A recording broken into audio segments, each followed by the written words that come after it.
Hello everyone, this is Serious Trivia, and today we're continuing the Conquest of Shu Han Let's Talk Lore series with episode 2, titled The Shu Han Defense. Before we get started, here's the answer to our trivia question from the end of our last episode, and be sure to stay tuned until the end of this episode for a brand new trivia question. Now, last time, we covered the Wei attack plan and the rationale behind Wei's decision to target the kingdom of Shu Han first. And for this episode, we'll look at the state of the Shu Han defense on the eve of this massive Wei invasion. The defense of the kingdom of Shu Han's northern front has always centered around the defense of Hanzhong. Looking at the map here, you can easily spot the importance of Hanzhong, which is the narrow, fertile basin that nests between the Qingling mountain range to the north and the Daba mountain range to the south. This means that every established mountain path through the Qinling mountain range will end up in Hanzhong, and that every established mountain path into the Shu Han heartland will also make its start in Hanzhong. So it should come as no surprise that Hanzhong has historically been known as the gateway to Shu, and as the front door to the kingdom of Shu Han. Hanzhong has always been the focus of the Shu Han defense ever since Liu Bei first took Hanzhong from Cao Cao in the 219 campaign. And for nearly 40 years, the Shu Han defensive approach in Hanzhong has centered around the idea of holding key gate passes to block invading armies from entering Hanzhong entirely, as this would trap the Wei armies in narrow mountain passes where their numerical advantages would be neutralized. For the most part, this defensive approach has worked well in the past, especially during Cao Shuang's invasion in 244, when General Wang Ping was able to block Cao Shuang's 100,000 strong army from entering Hanzhong from the Luo Valley path by defending Mount Xingshi with just less than 30,000 troops. However, in 258, the Shu Han defensive approach in Hanzhong was changed by Grand General Jiang Wei after being instructed to do so by the Shu Han Imperial Court, as the consensus among the Shu Han officials at the time was that while the current strategy worked well in blocking the Wei invaders, it was not capable of inflicting heavy casualties, as it merely stalls out these invasions until the enemy gives up and retreats. And during such retreats, the same narrow mountain path that aided the Shu Han defenders now also makes chasing impossible, which is why, despite Cao Shuang's failed campaign back in 244, most of the Wei losses were in abandoned supplies and the death of transport livestock, while the troop casualties were actually rather low. Additionally, the defensive approach also had vulnerabilities, as there are multiple paths into Hanzhong, and if the Wei forces commit to a multi-prone invasion of Hanzhong utilizing multiple paths, Shu Han might not have the manpower and resources to stop all of them, and if any of the paths should fall, then Hanzhong would be lost, as the defenders at the other path would then become cut off and surrounded on both sides. And because of this possibility, all the way back in 229, the Shu Han Prime Minister Zhuge Liang decided to construct the Han and Le forts in the middle of Hanzhong as an alternative defensive strategy in preparation of Cao Zhen's three-pronged invasion of Hanzhong back in 230. This alternative strategy gives the invaders free access into Hanzhong from the north in hopes of trapping them inside Hanzhong,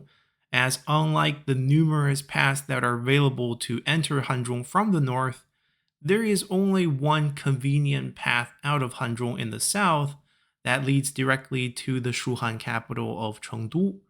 So with this alternative strategy, the defensive resources inside Hanzhong can be pooled together at Yangping Gate, which guards this exit. Furthermore, internal forts such as the newly constructed Han and Le forts can be garrisoned with light mobile troops that will be tasked with harassing enemy supply lines which will become more tested and difficult to maintain once the Wei army pushes deeper into Hanzhong. And should the Wei supply line fails, it would force them to retreat. And then the open plains of Hanzhong would turn into a kill zone, as now the mountain path out of Hanzhong will become bottlenecks for the retreating forces. Of course, there are drawbacks to this plan as well. First, the internal forts inside Hanzhong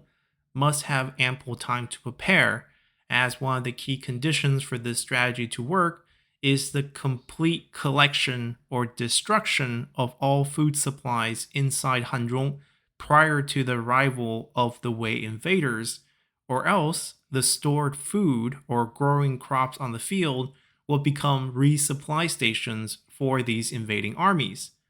Second, the resolve of the defenders of these isolated internal forts must be strong, as the situation will look desperate for them from the onset, and if these internal forts surrender, then the whole strategy falls apart.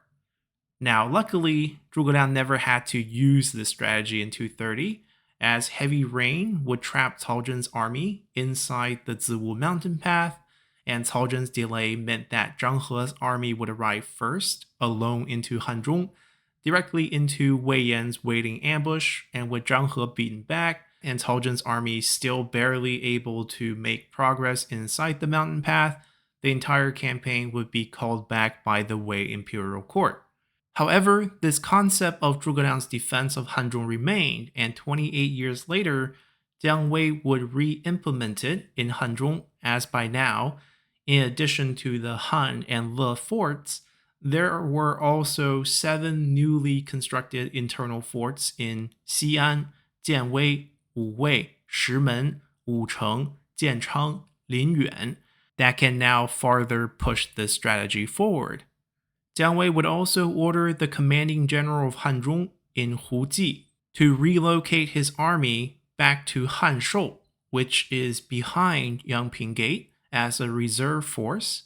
while Wang Han was tasked with defending the Le fort,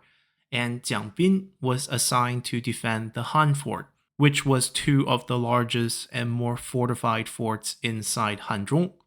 Now, this shift in defensive approach is sometimes scapegoated as one of the reasons for Shu Han's ultimate defeat, but as we'll discuss in future episodes, this is simply not the case. More importantly, this change in strategy was one that had almost unanimous approval within the Shu Han court, as most saw this shift as necessary due to 2 main reasons. First, the difference in power between the kingdom of Shu Han and the kingdom of Wei has continued to widen over the last 40 odd years, so a more aggressive defensive approach was now needed to help even this odd. Second, the tension of the Shu Han army has shifted farther and farther west during Jiang Wei's reign as Grand General, which lessened the importance of Hanzhong and also opened up new attack routes for the Wei army from the west that made the previous blocking strategy more difficult to carry out. And to make this clear, if we just look at the map here, instead of stationing the northern expedition forces at Hanzhong like his predecessors such as Zhuge Liang, Jiang Wan, and Fei Yi, Jiang Wei's army was garrisoned at Tazhong in 263 because his attacks mainly takes place farther west. The reason for this is complicated and evolved over a long period of time, and for those interested in Jiang Wei's northern expeditions, I would highly recommend our series on the topic, which you can find using the playlist link above. And the short version here is that Jiang Wei was never given the manpower and resources that Zhuge Liang had, so instead of full-scale invasions, Jiang Wei had to rely on smaller-scale raids. And after making contact with the nomadic tribes that rebelled against Wei in 247, Jiang Wei discovered a new attack route out west that bypassed most of the existing Wei defenses. Initially, this western approach worked well, as Jiang Wei was able to make many successful probing attacks deep into Wei's Yong province from 249 to 255 that culminated with Wang Jing's crushing defeat at Taoxi, that nearly decimated the entire Wei Yong province garrison forces. However, following this disaster, the Wei court reassigned General Deng Ai back west as Wang Jing's replacement, and the Wei defense started to adapt to Jiang Wei's attack route. Under Deng Ai's command, two of Jiang Wei's final three northern expeditions would end in defeat, with heavy casualties for the Shu Han side. And these losses further eroded Jiang Wei's already shaky standing within the Shu Han court, as other political factions grew increasingly hostile to his northern expedition strategy. The end result is a political divide between Jiang Wei and the head eunuch Huang Hao that became so bad that Jiang Wei no longer felt safe to return to the capital after failing to convince Emperor Liu Shan of executing Huang Hao. This made communication between Jiang Wei and the imperial court difficult in late 262, when the news of Zhong Hui's appointment as the general who stabilizes the West alerted Jiang Wei to the possibility of an all-out Wei invasion. But when Jiang Wei reported his concerns back to the court, asking for reinforcements from General Zhang Yi and Liao Hua to help defend key defensive locations in the Yangping Gate and the Yinping Bridge, head eunuch Huang Hao dismissed Jiang Wei's warnings as farther warmongering to build support for his personal desires of launching yet another disastrous northern expedition. Huang Hao then performed a fortune-telling ritual in front of Emperor Liu Shan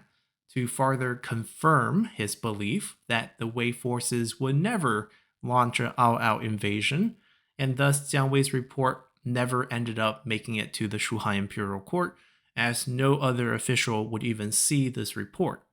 Of course, Jiang Wei's alertness will be proven correct in the year after, as after all, he had been warned years ago when Xiahou Ba first defected to Shu Han that Zhong Hui is the man that Shu Han must be wary of, as his ambition and appetite for glory will surely push Wei into an all-out invasion of Shu Han. And to see how Zhong Hui's invasion will play out, we'll return next time to look at the initial stages of the campaign. So hopefully you all have enjoyed this episode enough to consider subscribing to the channel for more content on Three Kingdoms history, or simply support the channel by leaving a comment below, or just by hitting the like button. And as always, I'll see you all next time. Bye!